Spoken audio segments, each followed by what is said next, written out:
Bueno, la idea de esta clase es continuar o terminar de recuperar la primera que no había podido participar yo. Y bueno, vamos a ir trabajando algunas cuestiones de los primeros puntos de la unidad 1, para que por ahí hayan quedado medios sin terminar de especificar y poder seguir desarrollando, y bueno, y que podamos seguir conversando sobre esos temas e ir avanzando con la materia. Bueno, no sé si vieron los que faltaban, y si alguien quedó todavía no, con el primer video que subí, o los dos primeros videos. No sé si todos lo vieron, traten de verlo, porque bueno, es importante. Ahí hablo sobre el acompañamiento terapéutico, nociones básicas, definiciones, funciones, y desde ahí vamos a ir trabajando. Como les decía en la clase del sábado pasado, vamos a ir construyendo una noción del acompañamiento terapéutico, y tratando, desde mi expectativa por lo menos, ir construyendo una posición ética del acompañante terapéutico respecto de cuestiones básicas como la consideración y cómo nos podemos definir y tener en cuenta a nosotros mismos como personas y como profesionales, cómo, qué concepto, qué noción y cómo percibimos a la persona que vamos a hacer el acompañamiento terapéutico, las personas con quienes trabajamos. Y por otro lado, bueno, cuál es la perspectiva de profesional de acompañamiento terapéutico, ¿no? En el sentido de esta perspectiva comunitaria, las referencias a la ley de salud mental, y vamos a ir tratando de construir en esta primera parte cuál es el rol y cuál es la gran importancia que tiene y la gran relación que tiene la figura de acompañante terapéutico con la Ley Nacional de Salud Mental, y cómo a partir de la ley se constituye como una figura esencial de enorme importancia el o la profesional de acompañamiento terapéutico.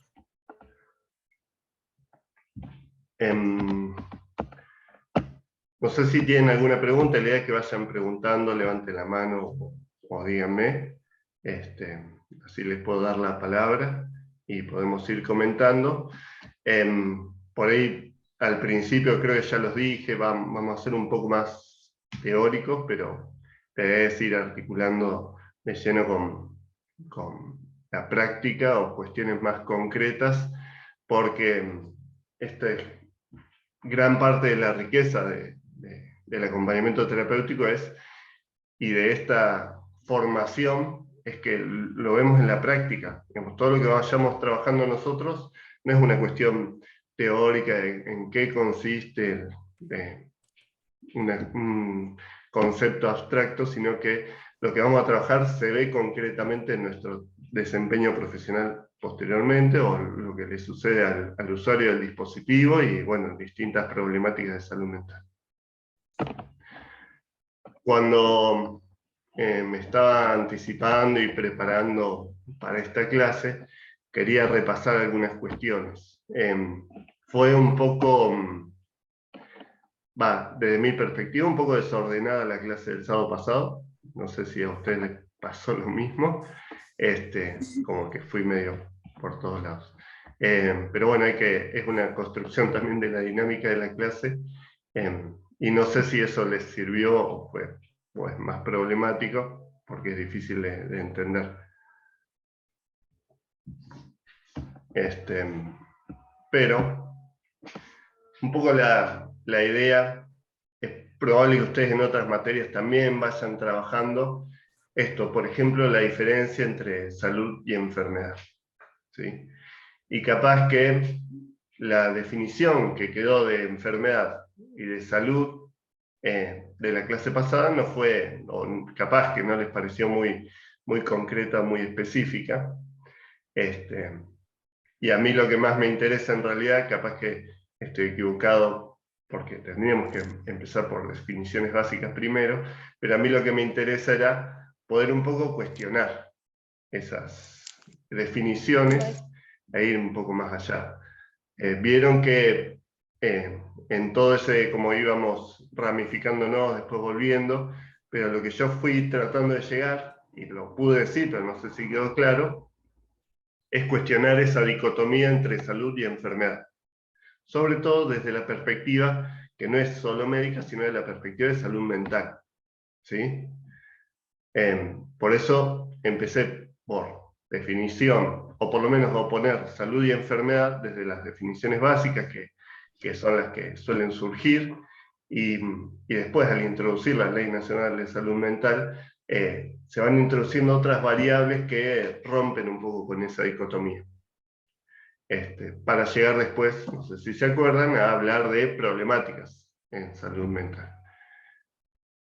Un punto, o alguno de los puntos claves es cuando introdujimos antes en el medio la noción de lo normal, que es lo normal, y que lo normal no se equipara a la salud, y no es tampoco la oposición entre normal o enfermo, un sujeto enfermo o un sujeto normal, no están así. Y también, bueno, uno de los conceptos que introduje, no sé si quedó claro tampoco, es la cuestión de lo normal, no solo por lo estadístico, sino también por en relación al concepto de lo normativo, las normas, digamos, lo normal como la mayoría de gente que se adecúa a las normas, ¿no?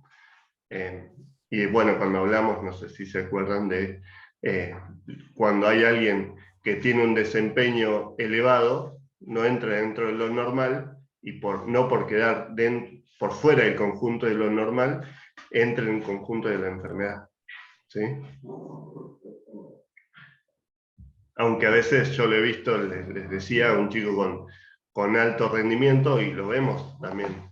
Yo lo veo con pacientes que, por ejemplo, van al jardín, y son alumnos de jardín y saben escribir, o en primer grado, y tienen acceso a lectura y escritura, siendo que sus compañeros no, y las docentes o los docentes le proponen que no haga, que no escriba, que a los padres que no le estimulen por ese lado, porque los demás chicos no saben eso. Entonces, como frenar eso que se destaca para equiparar en esa situación para abajo, ¿no? Y bueno, entonces como que hay algo de lo que va por fuera de lo estadístico, que tiende a ser rechazado, tiende a ser equiparado a la mayoría. Bueno, y después respecto de la perspectiva de la definición que leí y que ustedes tienen en la Ley Nacional de Salud Mental, que incluye todas las variables que son importantísimas para tener en cuenta, y ahí se incluye directamente la posibilidad del acompañamiento terapéutico, y también incluye la salud mental en el acceso a los derechos, ¿no? En tener acceso a los derechos y tener cubiertos los derechos básicos de todas las personas. Entonces,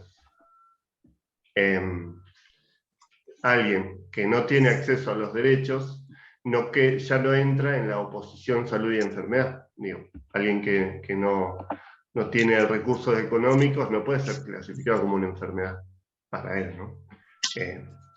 Sí tiene consecuencias, pero entra por otro lado y no definimos por el lado de la enfermedad.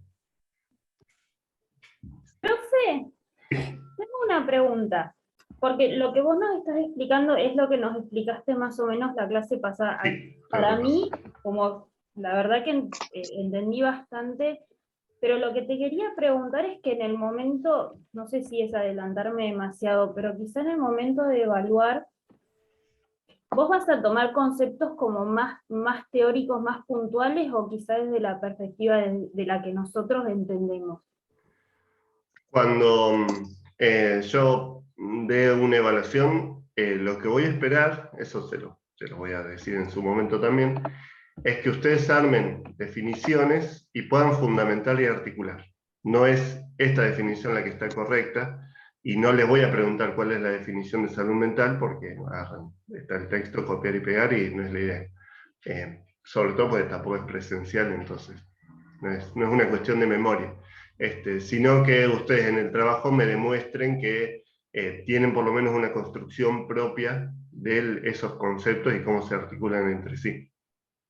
Yo te Sí, pregunto porque como para ir, si bien hemos estado leyendo, como para ir como organizando o llevando como una rutina de lectura de estudio, y obviamente en base a eso nosotros como ir armando lo que uno va entendiendo para el momento de volcarlo en el examen. Por eso te preguntaba, más que nada, desde sí, ese sí. lado.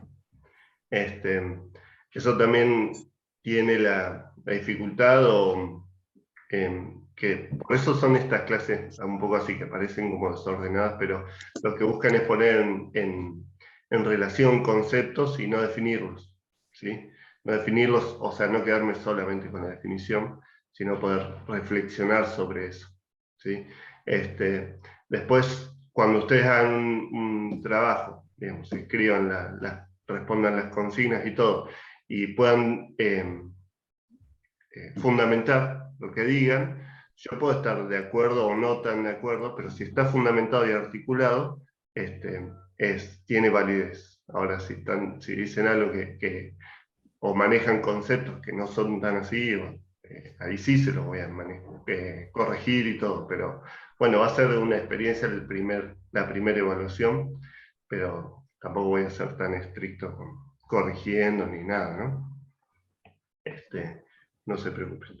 Y a partir de esa primera evaluación, la devolución también, vamos a hablar sobre cómo fueron los trabajos y, bueno, qué me pareció a mí, si hay cuestiones para pensar de otra manera o para encarar diferente los trabajos de ese estilo. ¿Sí?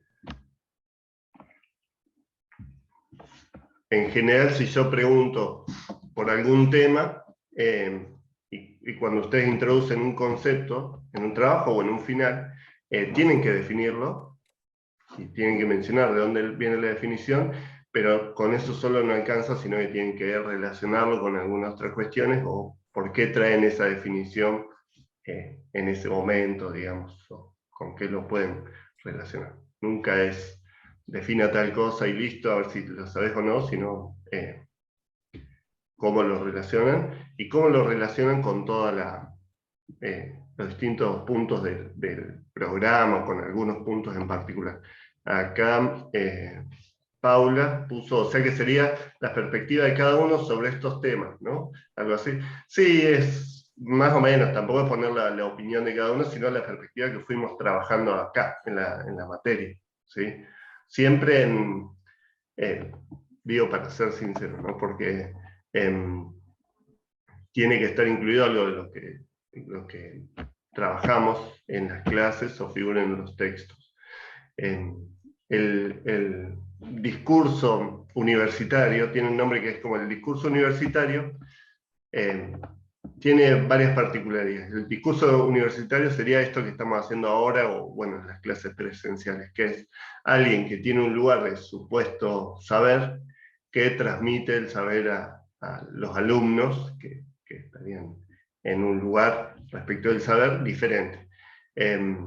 Ese saber aparece como si yo fuese el creador, el que supiese, y en realidad yo estoy transmitiendo algo o repitiendo algo que de mi formación. Yo no invento nada de lo que les digo, como decía en su momento, y después el alumno, o las alumnas, o los alumnos en la evaluación tienen que demostrar algo de que pudieron aprender algo de lo que yo les transmití. Entonces, en otras materias o en el secundario es mucho más claro que no se trata de decir lo correcto, sino de decir lo que dijo el profesor, ¿no? Yo trato de romper un poco con eso, no es que yo no dije eso, pero sí hay algo de esto. Entonces las definiciones y todo, por algo les doy determinadas definiciones, y tienen que ver, ustedes demostrar que pueden hacer un uso o incluso una lectura crítica de los conceptos que fuimos trabajando y articulados, ¿sí? Pero no se trata de, bueno, yo pienso que la salud mental es algo bueno para todos y todos tendríamos que acceder, porque si ponen eso, no está bien.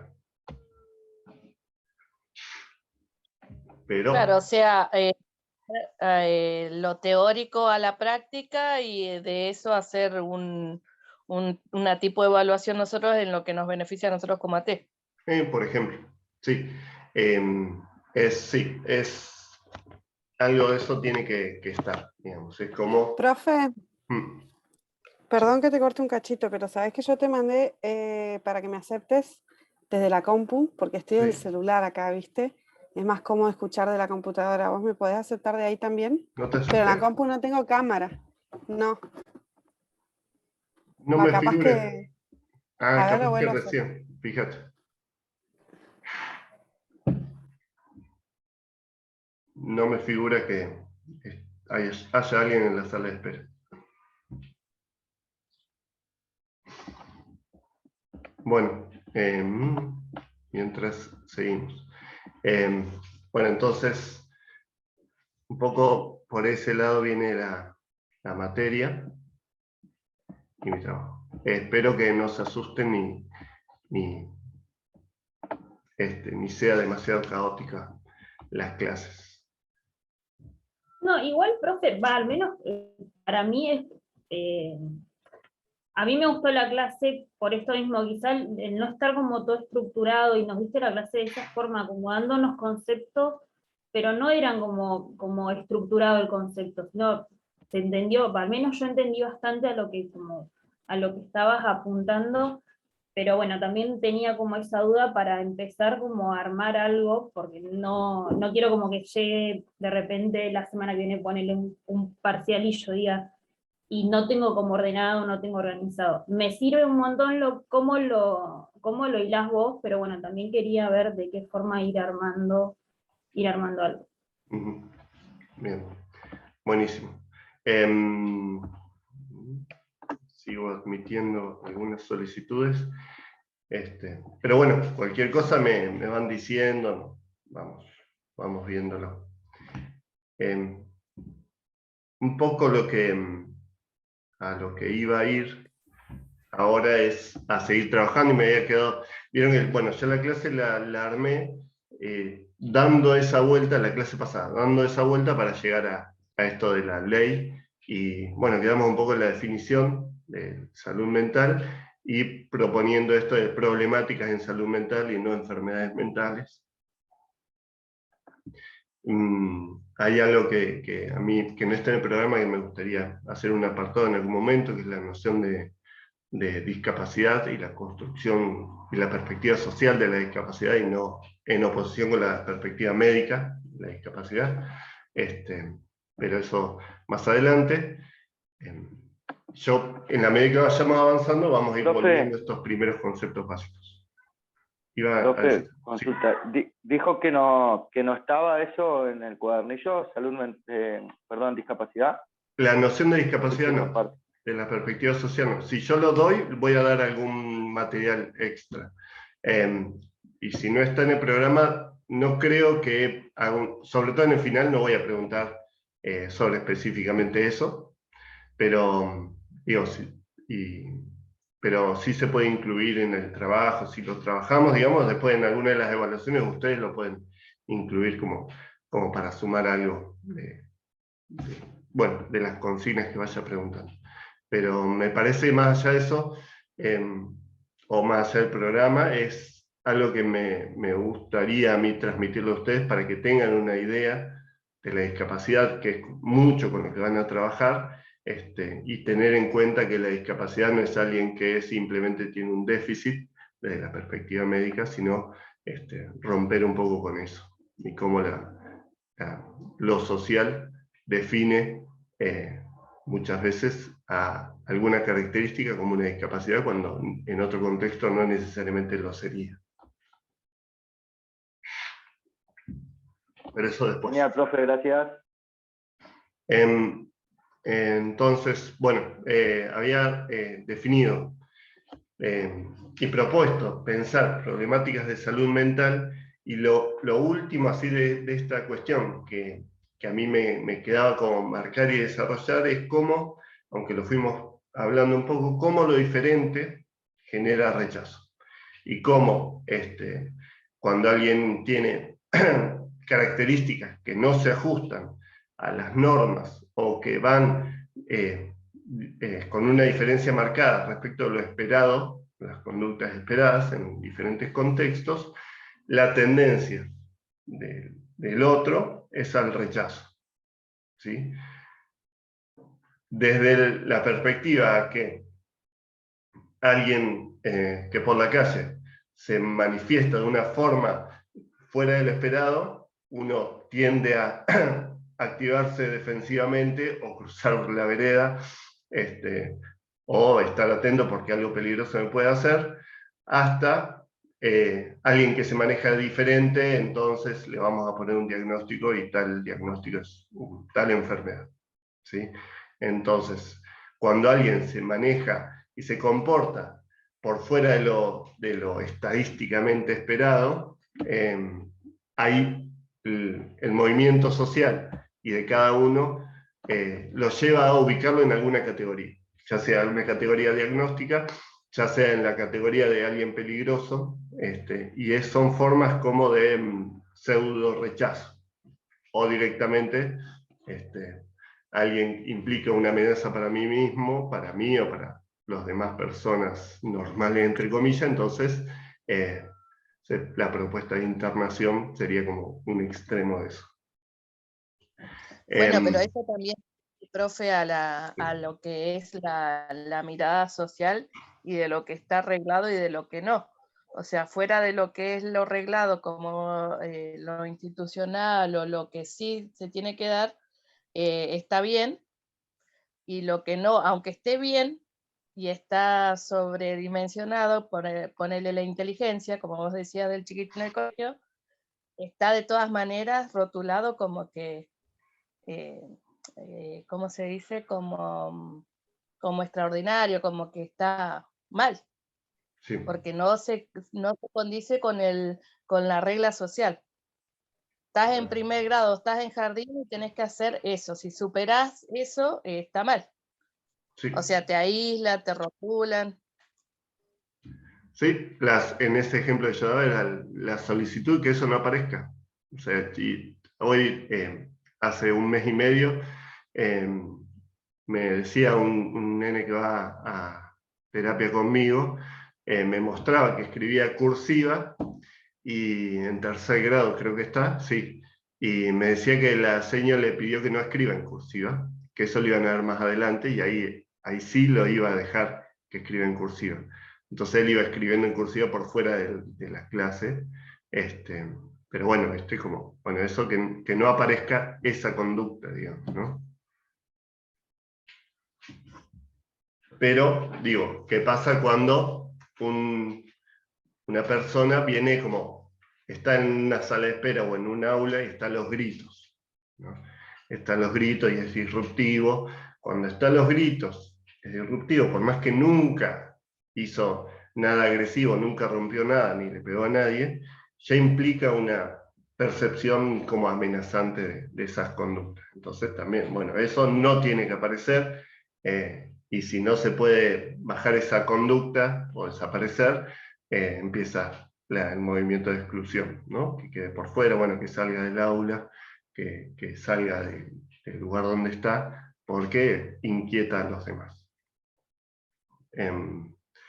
Y bueno, es un movimiento que a todos nos pasa, en principio, y bueno, hay que estar atentos, digamos, qué podemos hacer con eso, porque también está la otra cuestión, que incluso en la Ley Nacional de Salud Mental está contemplada, y es diferente cuando alguien es realmente y concretamente peligroso para sí mismo o para terceros. ¿no?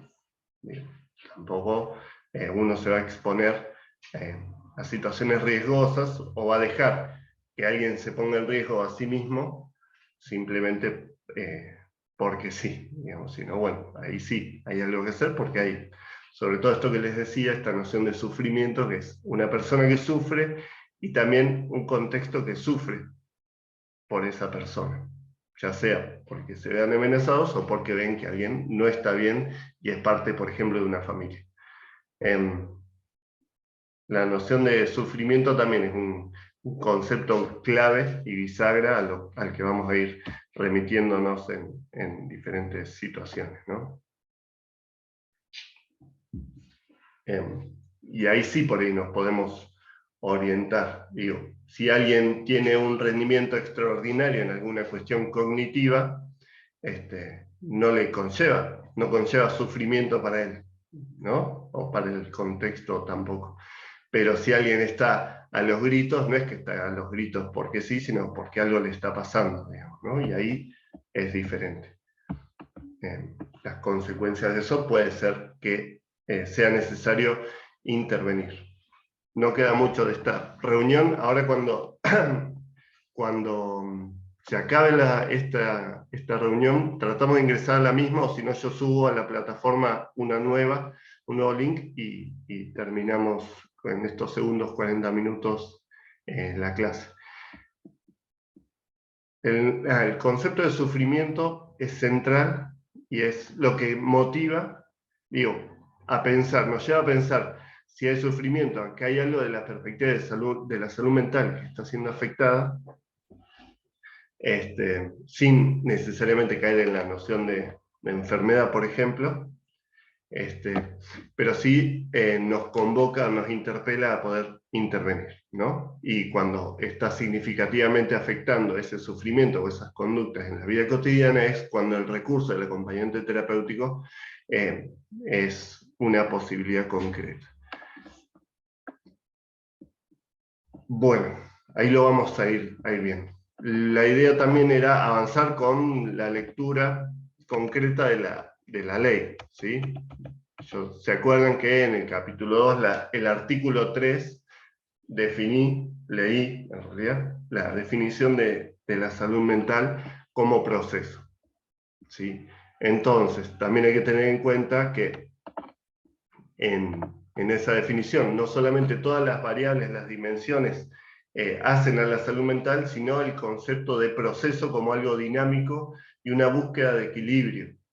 No sé si esto lo anotaron, pero anoten. El concepto de proceso, como a diferencia de proceso, es diferente de pensar un estado de enfermedad, un estado de sufrimiento distinto del proceso en donde yo paso por momentos de sufrimiento que también hasta pueden convivir o superponerse con momentos de felicidad o de bienestar, ¿sí? Que alguien tenga una problemática de salud mental no implica que no pueda ser feliz. Entonces, el proceso es no entendí. No sé cómo decirlo. Bueno, la ley en el artículo 3 habla de la salud mental como un proceso. Un proceso es pensar al sujeto, a la persona, en todas sus dimensiones, que está en constante movimiento, ¿sí? Entonces, un proceso, por ejemplo, la niñez, el desarrollo de un niño o una niña, es en constante movimiento, que hay aprendizaje, hay crecimiento, hay desarrollo, y todas las personas, todos los seres humanos, estamos en constante movimiento. Entonces, cuando hay sufrimiento, digamos, ese sufrimiento no se trata solamente de lo que genera, sino qué puedo hacer yo, cómo puedo vérmelas con ese sufrimiento. ¿Qué quiere decir esto? Que si yo, incluso a mí me dan un diagnóstico, ese diagnóstico no me encaja y no me limita a esta situación, sino puede ser una definición o una etiqueta de lo que a mí me está pasando ahora, pero la salud mental es la búsqueda de un equilibrio entre todas esas variables, esas dimensiones que figuran en la definición. ¿Se entiende? Es un proceso, quiere decir, está articulado directamente con la noción de movimiento, con algo dinámico, y no es algo estanco. No es un estado de salud o un estado de enfermedad. Implica pensar la salud mental desde la complejidad. ¿Se entiende? ¿Puedo hacer una pregunta? Sí.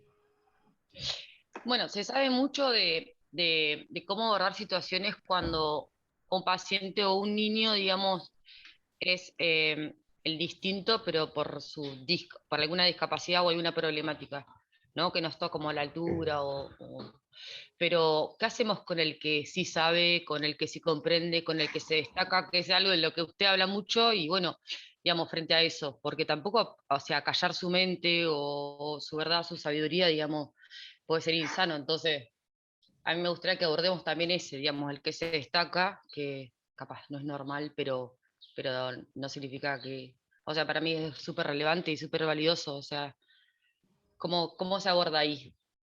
¿En una clase?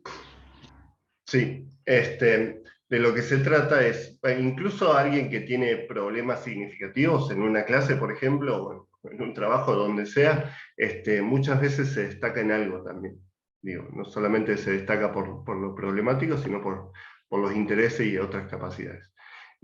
Si hay alguien que, digamos, se destaca en algo, de lo que se trata es cómo apostar a eso y hacer que eso sume al contexto. Digamos, y no sea en el sentido de disruptivo, sino que aporte algo. Y además, o sea, de lo que se trata básicamente es hacer lugar a esa diferencia. Poder alojarla en el sentido, bueno, esto es y hay que reconocerlo y apostar por ese lado. Bueno, ¿qué podemos hacer Claro, con esto?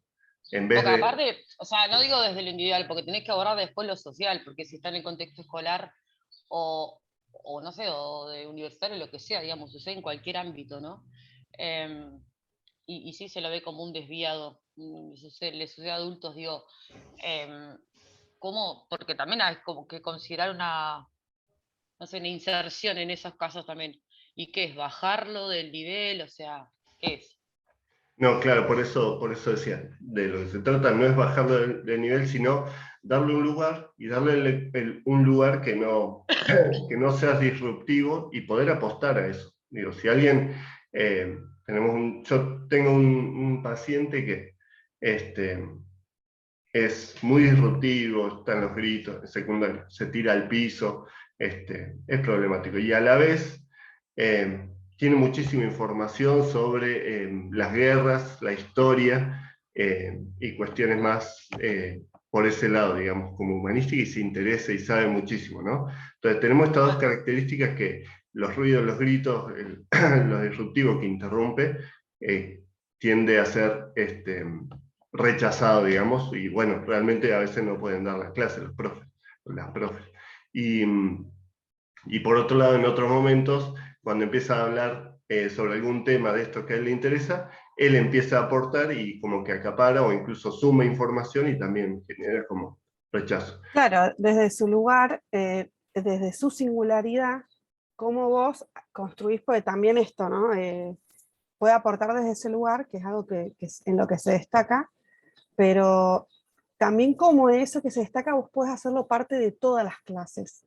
También me parece que es un desafío a pensar, no solamente tipo el pibe le encanta historia y en historia habla, no, como eso que a él lo hace, que le llama mucho la atención, de lo que sabe un montón seguramente, porque cuando se enfocan mucho en algo es como saben muchísimo de eso.